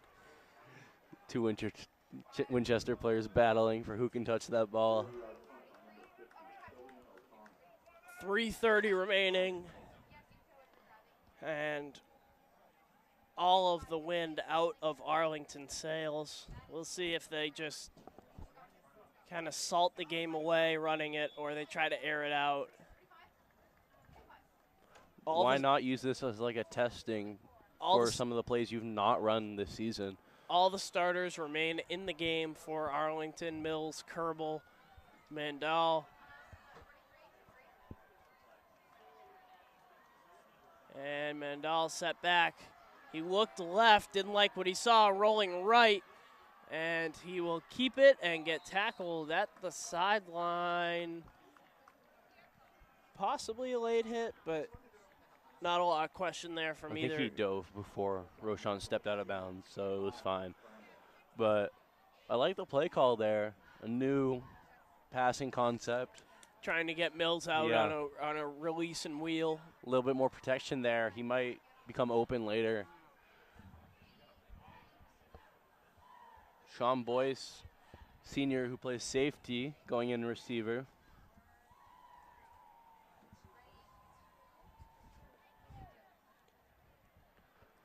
This is senior night, of course. Spy Pounders, who don't have many seniors and haven't had since the year before my graduation year. My graduation year, we had 6. This year has 7. Tremendous catch by Jake Kerbal on the sideline. Kerbal. That's good on Sunday. He's gotten 2 feet in. Beautiful catch from Kerbal. Reaching up, getting those both feet in.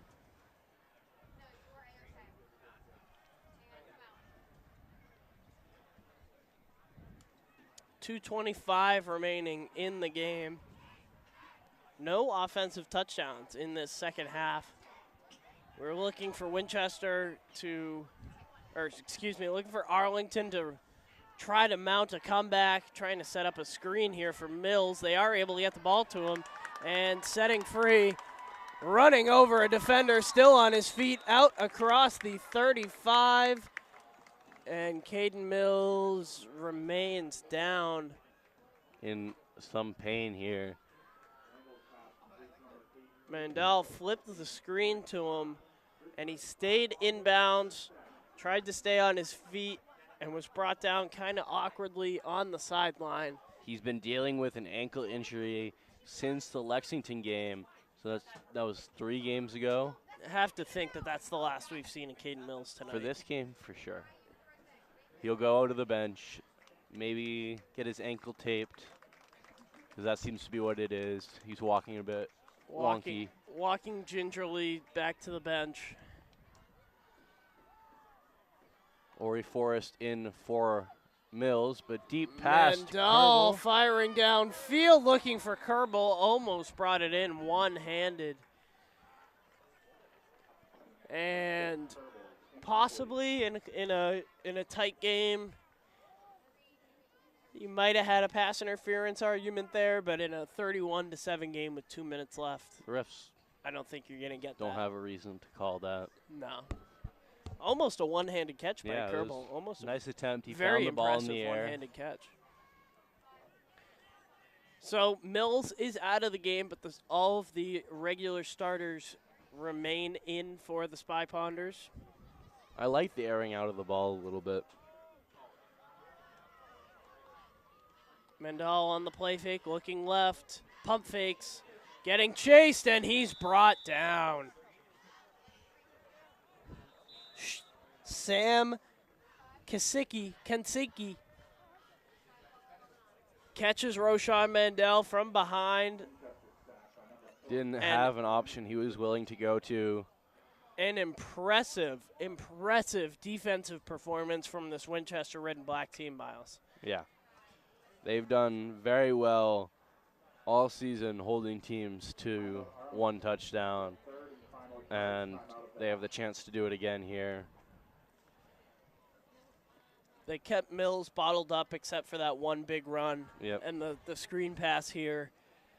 And that's seeming to be the difference in all these games is, can the defense of the other team bottle up Mills? And if they can, they win the game. Well, the Winchester got off to a really good start. They forced 3 straight 3-and-outs and scored.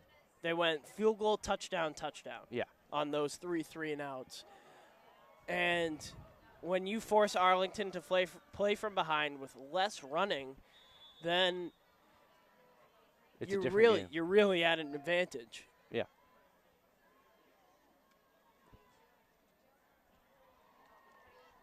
Mills is putting his helmet. 3rd and 13 from the Winchester 43. Mandel fires over the middle. Trapostis. Yes. And he is in for a touchdown. Alexi Trapostis scores his first touchdown in an Arlington jersey. The freshman is found by Mandel down the seam, and he breaks for a good 30-yard touchdown. Alexi Trapostis, a bright star in this game for the Spy Ponders. The freshman with 7 or 8 targets.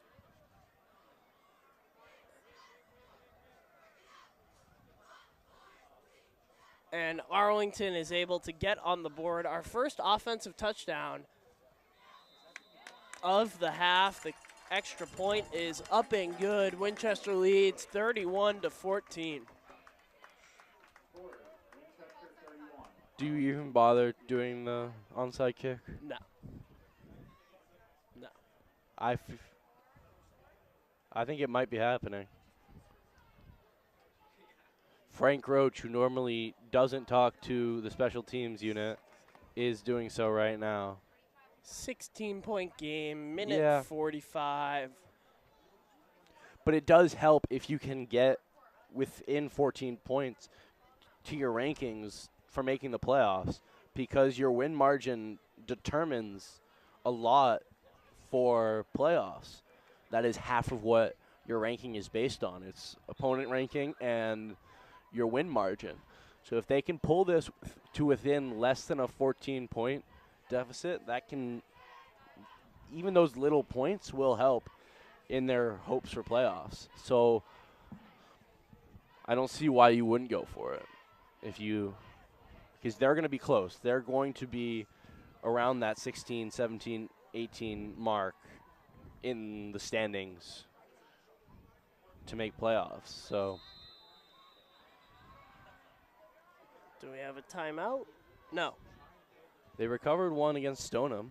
Harrison will try the onside kick. A bouncing ball is recovered by Ben Wilson.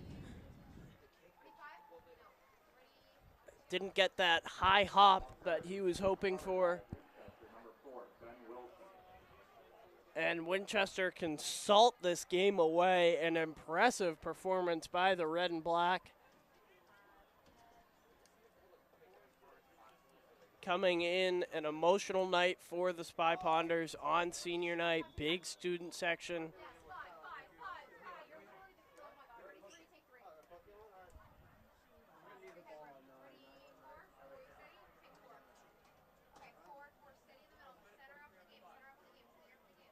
Victory formation for the Red and Black. And I think it'll take about 2 more snaps. So, Miles, looking ahead for the Spy Ponders, 1 game against Woburn and then playoffs after that. So, a bit of a must-win against Woburn next week. It's either a must-win or a must-not lose by 14 if they want to make playoffs. Because I think if that margin is under 14, because 14 is the maximum margin in the MIAA to determine the rankings. And I think if they can lose by a touchdown, that is hopefully enough to make playoffs. Let me pull up the MIA rankings to see how far off the teams lower than the Spy Ponders are from the Spy Ponders. It's quite a gap from Arlington in 14th to Plymouth North, who are in 15th, and then North Quincy, who are in 16th. So I don't know how much this game will affect it, but the Spy Ponders sit on a ranking of 2.5 points is what the rating. They do by points, which is the adding up of your average margin and your opponent ranking. And so Spy Ponders have a ranking of 2.5, Plymouth North 0.75, and then North Quincy a negative 0.04. So it is quite the gap, and you're playing two good teams in Woburn and Winchester. So I'm not sure what the final rankings is. I'll do the math later tonight because I did that for my volleyball team. I did the math of what we needed to do to make playoffs. So I'll do the math, and you'll hear it next broadcast, which will either be playoffs or if there's a scheduled makeup game for not making playoffs at home. And I think Thanksgiving is here in. I need to check. Because it was away last year against Waltham, home the year before. So I think it's scheduled to be home here against Waltham, who have struggled this season. They're 0-7. But overall, good game from Winchester to take the win over the Spy Ponders. Great game by Nelson. Great first half by Nelson. George Nelson with 2 touchdowns and an interception and a fumble recovery, I believe. No, that was Bo He almost got the fumble recovery, but someone else. Bo Spinessi on the fumble recovery. Winchester, play spoiler on senior night. We are going to send it down to Nick Antonakis on the field. Take it away, Nick.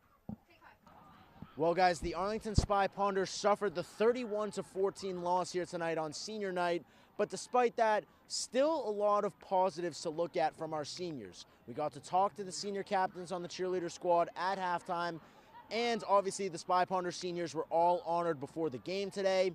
It was a special night. Despite the loss, obviously that's not a result you want to get on a night like this. But the Arlington Spy Ponders have a lot to celebrate in their senior class of 2024. Now, the Spy Ponders look ahead. Next week is their last game of the regular season. They travel to Woburn for a matchup at 6 p.m. After that, playoffs are up in the air. If the Spy Ponders can get that win next week, they'll improve their record to 4-4 on the season. Right now, with this loss, they stand with a record of 3-4 on the season, making things a little bit tough when it comes to playoff contention. Are they out of it? Not yet. Next week will be a huge determination as to whether or not the Spy Ponders can apply for the postseason. But until then, thank you so much, everybody, for watching. On behalf of the entire ACMi Sports crew, my name is Nick Antonakis. Take off the cap.